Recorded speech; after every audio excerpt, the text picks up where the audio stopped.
And I'm telling you also, whenever you free yourself up from your past and you go through all of this clutter, say I had like 100 units of energy, period, you know, for the day. Well, if it's divided in between a million different loose end scenarios in my mind, there's not much power in between any scenario.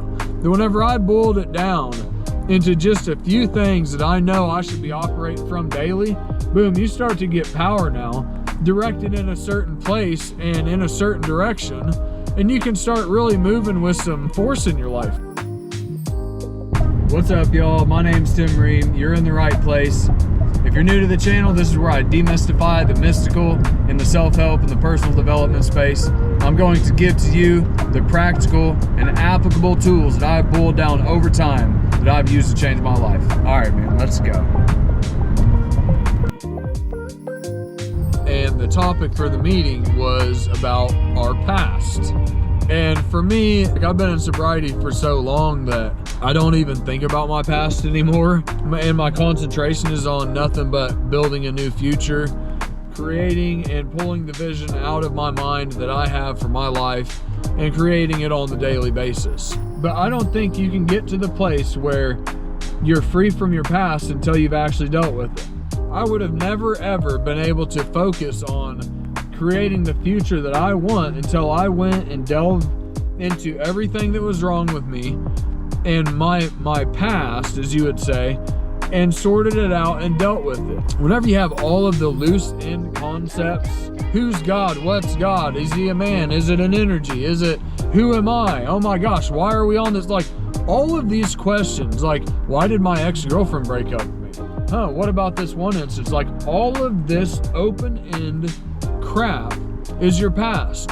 And whenever it is left open-ended, why wouldn't I have anxiety? Why wouldn't I have depression?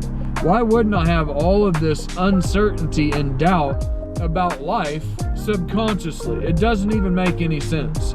So I feel like once you get down to your past, it solves a lot of other problems. But not only that, it's like I've got to go and take care of all of that stuff that is inside of me, because if I don't, then I can't ever proceed with any clarity.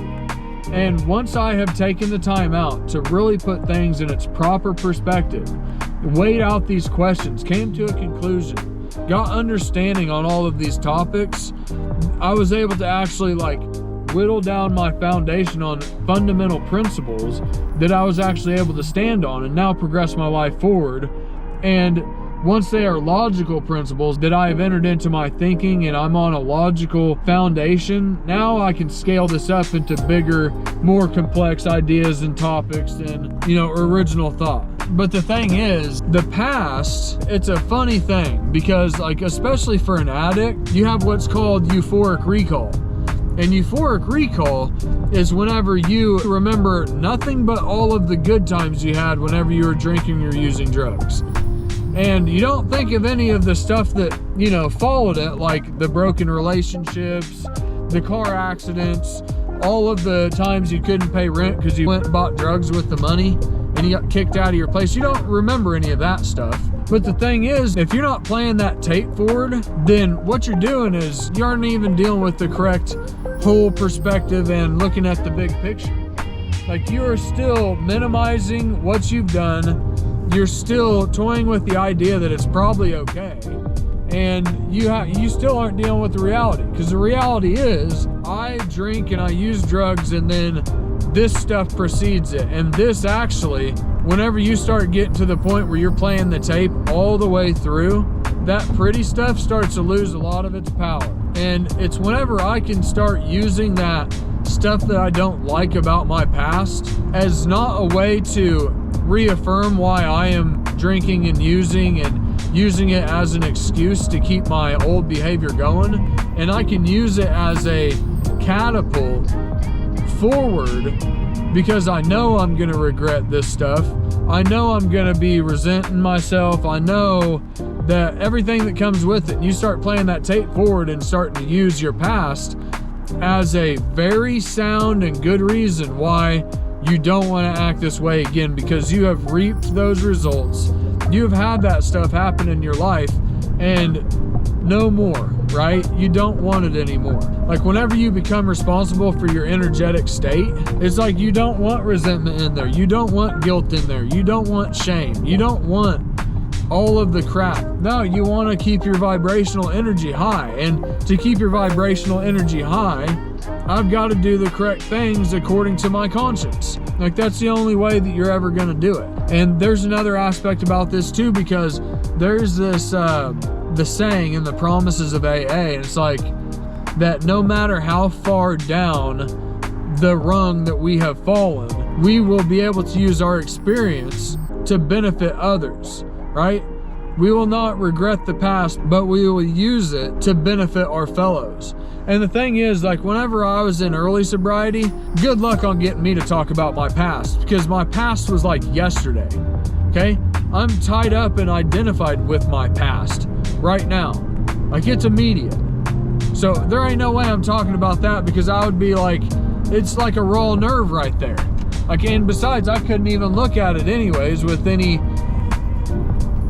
that's what I've been running from, is my past. All the shit and clutter of my past and wrongs and everything I've done to everybody else, that's what I'm running from, dude. I don't want to feel that shit.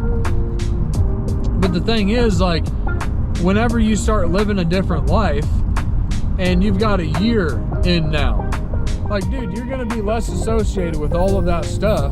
And now I might actually use it to help other people, you know, and share my experience with them, because I'm less associated with it, right? That's not who I am anymore. And really, it's kind of to the point whenever I'm sharing some of this stuff that it's like, dude, like that stuff is so foreign to me. It's kind of crazy that I even acted like that. I can't even, dude, it's crazy, man. Right? So there's a lot of different dimensions of the past, a lot of different facets to it. I know for a lot of people, they let it hold them back. It's a stumbling block. They have too much of their time spent in their past, basically. They can't get over it. But the thing is, like, if we actually, for me, I had to eventually say, I've dealt with it, but I'm still staying here and I'm still thinking about it all the time. Like, okay, eventually you just got to drop the rock, right? You got to stop being a glutton for punishment, right?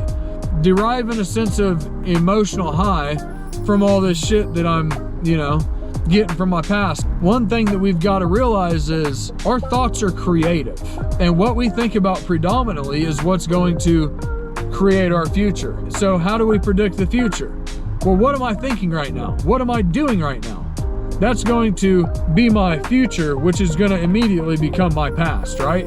So if I'm spending time rehashing all this stuff that I've already lived, and I know I don't want to live this life anymore, then why would I keep dwelling on the past, right? I've got to say, dude, this is not helping my future out any. It's creating my present reality, which becomes my past, right? I've got to start dwelling on something different and creating new circumstances, events, and things in my life right this second for it to become my future. So I mean, technically, it just gets down to the point where I had to make a simple calculus, like, this is going to keep repeating itself because I'm thinking about it now, and this is my future. It is my future if I keep it up. So I've got to have some sort of different thing that my mind is preoccupied with. And boom, that really is one of the major things that helped me drop my past too. Also, with the aspect that I knew I'd processed it all, I knew I'd went through all of it, and it just, all of those loose end scenarios and questions that I had just weren't there anymore. And I answered them to myself. All of this crap, and you boil it down into like, just like a foundation of foundational truths and foundational thinking that is logical, and everything else just doesn't matter. And you can actually progress logically and scale these concepts up at scale and keep getting good applicable results. All the other shit just isn't weighing on your mind because it's at conflict with this new concept and belief system that you have built, and it's just illogical now. It's just boom, it doesn't have a place in your consciousness anymore, right? And I'm telling you also, whenever you free yourself up from your past and you go through all of this clutter, say I had like 100 units of energy, period, you know, for the day. Well, if it's divided in between a million different loose end scenarios in my mind, That's not much power in between any scenario. But whenever I boiled it down into just a few things that I know I should be operating from daily, boom, you start to get power now, directed in a certain place and in a certain direction, and you can start really moving with some force in your life. Hey guys, thanks for watching. I really appreciate it. Please share, like, and subscribe for more content. Hit the notification bell below. Hit all so you can get all of my stuff that's coming out. Please follow along. Let's fucking go.